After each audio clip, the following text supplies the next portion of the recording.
What if the story you were writing became your reality? Keith Raniere moved to a remote ghost town to write his masterpiece, only to vanish without a trace, just like the man he was writing about. From eerie parallels to chilling last words, this true story of obsession, mystery, and a town's dark secrets will leave you questioning everything.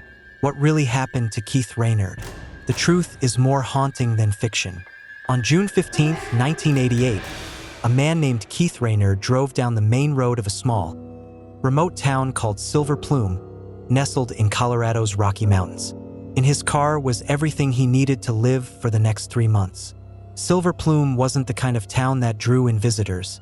It was a nearly forgotten settlement that most people passed without a second thought. Once a thriving mining hub in the 1800s, the town had dwindled to a mere 140 residents, earning it the reputation of a living ghost town. But for Keith, this isolation and tranquility were exactly what he was searching for. At 49 years old, Keith lived over 1,000 miles away in the Chicago suburbs. His life seemed idyllic. He had a stable job as a high school sports journalist, a loving wife, 2 children, and a beautiful home. Yet, deep down, he felt unfulfilled. Keith harbored a lifelong dream of writing a book that would resonate with readers, a true American classic. However, he had no clear idea of what this book would be about.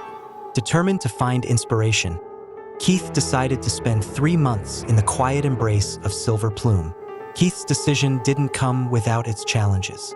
Leaving behind his family and steady income wasn't easy, and his wife was initially against the idea. However, seeing how important it was to him, she reluctantly gave her blessing. Arriving in Silver Plume, Keith spotted the KP Cafe, a rustic building reminiscent of a set from an old Western. This was a landmark he recognized immediately, as it was owned by his high school friend, Ted Parker. Ted had encouraged Keith to choose Silver Plume, describing it as the ideal setting for a writer. Ted also happened to own a vacant bookstore next to the cafe, which he offered as a workspace for Keith. After parking his car and stretching his legs, Keith walked toward the cafe to look for Ted. Not finding him there, Keith decided to check out the bookstore. Using the key Ted had sent ahead of his arrival, Keith stepped inside. What greeted him was unexpected. Piles of books, some stacked higher than his head, many appearing rare and valuable. Keith couldn't help but wonder why the previous owner had abandoned such a treasure trove. Yet, excitement about his own project quickly overshadowed these thoughts. Before long, Ted arrived, and the old friends embraced warmly. They spent hours catching up, strolling through Silver Plume, and eventually venturing onto a nearby hiking trail. While Ted was enthusiastic about the hike, Keith struggled. Years of inactivity had taken their toll, and his fear of heights only added to his discomfort. As they ascended, Keith became overwhelmed, clinging to a tree in a panic. Ted reassured him, and they carefully descended back into town. Although Keith felt embarrassed by the incident, he resolved to focus on his goal of writing. Keith soon settled into a routine, writing daily at the bookstore and staying in a modest apartment within the town's church. However, he struggled with writer's block. Despite spending hours at his computer, inspiration eluded him. Frustrated, he decided to confront his fears and find clarity by hiking back into the mountains. With renewed determination, Keith packed a few supplies and set out into the wilderness. The shade of the towering trees provided a cool reprieve from the summer heat, and the sounds of nature offered a soothing backdrop. Keith's peaceful hike quickly took a turn as the trail transitioned from a gentle, flat path to a grueling, steep ascent. Determined to conquer the climb, Keith pushed forward, step after laborious step, his breaths heavy with effort. Yet, with each stride, a growing sense of bravery began to take root. Slowly, the dizzying view of the valley below became less daunting, and Keith found himself able to glance down without succumbing to fear. As he pressed on, Keith noticed deep scratches on the bark of a nearby tree, clear evidence of a mountain lion's presence. Strangely, rather than fear, an electrifying thrill surged through him. This was exactly the kind of adventure he had sought, a blend of danger and inspiration, a perfect catalyst for his creative journey. Finally, Keith reached the summit, emerging into a clearing that overlooked the tiny town of Silver Plume below. In this clearing stood a monument dedicated to a man named Clifford Griffin, a figure whose story Keith already knew. In 1887, during Silver Plume's mining heyday, Clifford, a mine owner, would retreat to this very spot to play his violin. But on one fateful day, he ceased playing, dug his own grave, and passed out there. The reasons for his actions remained a mystery. Shortly after, the mining industry in the area collapsed, and the once thriving town dwindled to near abandonment. Locals began whispering that Silver Plume might be cursed, linking the town's decline to Clifford's tragic story. Keith stood quietly, reflecting on the monument and its haunting history. As he unpacked his lunch, his thoughts wandered to another strange tale, one that felt eerily personal.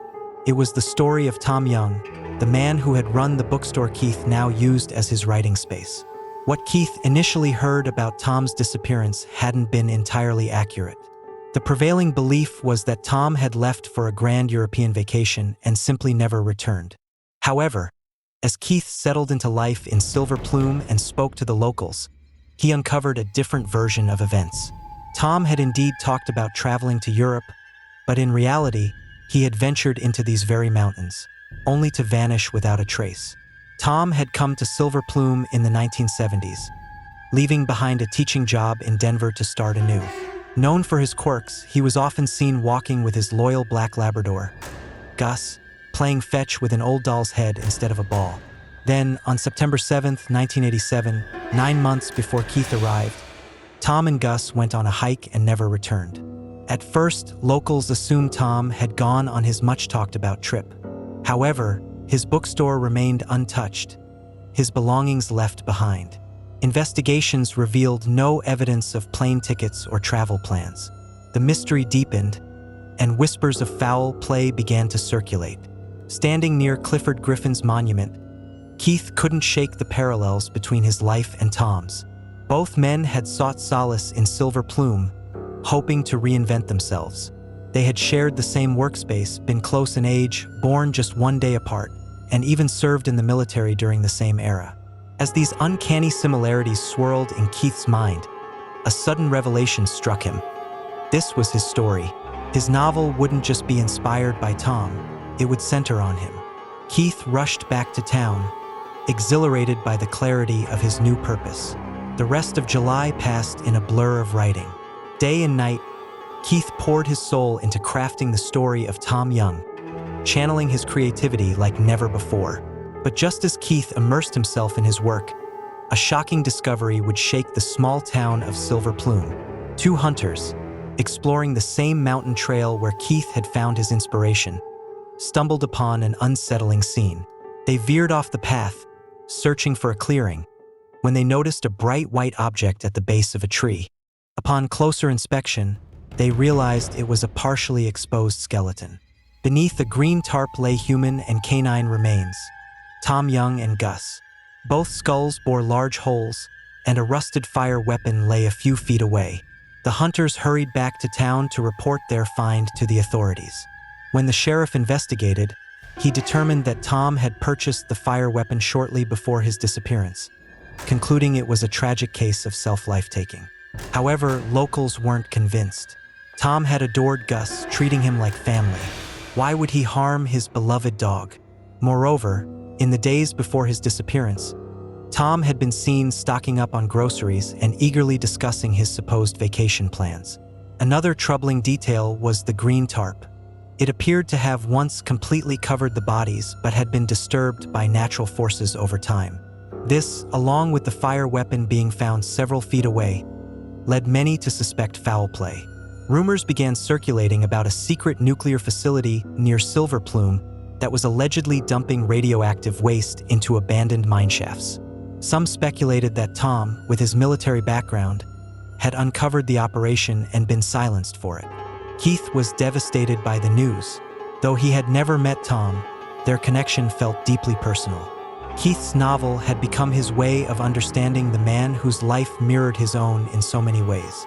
The discovery of Tom's remains gave him the final piece of the puzzle for his story, and Keith threw himself back into his work, determined to honor the life and mystery of Tom Young. On August 3, 1988, just days after the discovery of Tom Young and Gus's remains in the Colorado mountains, the small community of Silver Plume came together for a memorial service honoring Tom's life. Keith Raniere attended the gathering and couldn't shake the eerie feeling that the stories shared about Tom mirrored his own life. Listening to residents recount Tom's pursuit of a fresh start in Silver Plume, Keith felt as though he were witnessing his own eulogy. The striking parallels between their lives fueled Keith's conviction that Tom's death wasn't a simple case of self-life-taking. Something far more sinister had to be at play. Keith resolved to uncover the truth through the book he was writing. As the memorial concluded, Keith returned to his apartment, surrounded by an organized chaos of papers, books, and maps that documented his research. For the first time, he could see the tangible progress of his novel. Yet, he felt one final step remained before he could complete it. He had to return to the mountains. A few days later, on August 7th, at around 4:30 p.m., Keith stopped by KP Cafe, where his friend Ted Parker was reading at the counter. Keith ordered a drink and casually announced his plan to head back into the mountains. Ted, knowing Keith's lack of hiking experience and his earlier panic harm during a much less daunting climb, was immediately concerned. Keith was dressed in nothing but a flannel shirt and jeans, with no additional gear for the frigid temperatures expected at 12,000 feet. To make matters worse, the route Keith described would take at least 6 hours, ensuring he'd be on the trail well after dark. Ted questioned Keith's decision, urging him to reconsider, but Keith brushed off his concerns, insisting he was determined to go. Before Ted could protest further, Keith turned and walked out of the cafe, sipping his drink as he headed toward the trail. Ted debated stopping him, but ultimately decided to wait until the following day to check on him. The next morning, Ted visited the bookstore where Keith had been working, but the door was locked and the interior was dark. Growing uneasy, Ted drove to Keith's church apartment, only to find no sign of him there either. Realizing his fears might have come true, Ted hurried to inform the sheriff that Keith was missing. What followed was one of Colorado's most extensive search and rescue operations. Within 24 hours, hundreds of searchers, including professionals and concerned locals, scoured the mountain trails. Aircraft hovered overhead, and tracking dogs were brought in to aid the search. Keith had become a well-known figure in Silver Plume, and his disappearance struck a chord with the tight-knit community. For many, the circumstances of Keith's vanishing were deeply unsettling. His life bore uncanny similarities to Tom's, and both men had disappeared under nearly identical conditions. They had come to Silver Plume seeking a fresh start, worked out of the same storefront, and now shared an enigmatic fate. By August 9th, 2 days after Keith's disappearance, Ted and a few friends decided to search Keith's apartment for clues. While they rummaged through the scattered papers and notes, Ted opened Keith's computer. On the desktop was a single document, the manuscript Keith had been working on. As Ted began reading, he immediately called his friends over. The novel was set in a fictional town called White Plume, a thinly veiled version of Silver Plume. The characters, though renamed, were clearly inspired by real residents of the town. But the most shocking detail was the protagonist, Guy Gypsum. Guy Gypsum was a military veteran in his late 40s who had moved to White Plume to reconnect with nature and find a new purpose. He worked in a shop next to the town's only cafe and loved hiking in the nearby mountains. It was clear that Keith had blended his own life and Tom's to create this character. As Ted and the others scrolled to the end of the manuscript, they found a chilling passage. Guy Gypsum changed into his hiking boots and donned a heavy flannel shirt. He understood everything now, his purpose, his motivations. Guy closed the door behind him and walked toward the lush, shadowless forests of Colorado. This was the last entry Keith had written. 5 days later, the search for him was officially called off, with no trace of him ever found. Theories about Keith's disappearance abound. Some believe he ventured too far into the wilderness and succumbed to exposure. Others argue that Keith, inspired by his novel, deliberately lived out his protagonist's final moments, consumed by his obsession with Tom's story. Another theory suggests a darker explanation. Rumors persisted about an illicit operation near Silver Plume involving the illegal dumping of radioactive waste in abandoned mines. Some speculated that Tom and later Keith had uncovered this secret and were silenced to protect it. To this day, the mystery of Keith Raniere's disappearance remains unsolved. His case, like Tom's, is still open, leaving behind a legacy of unanswered questions and haunting parallels. Did you see that twist coming? From a writer's dream to a real-life nightmare, this story blurs the line between fiction and reality. What do you think happened to Keith Raniere? Was it a tragic accident, a deliberate choice, or something far more sinister? Let us know in the comments below. Don't forget to like, subscribe, and hit the bell for more spine-chilling mysteries. Until next time, keep your eyes open. Some stories are stranger than they seem.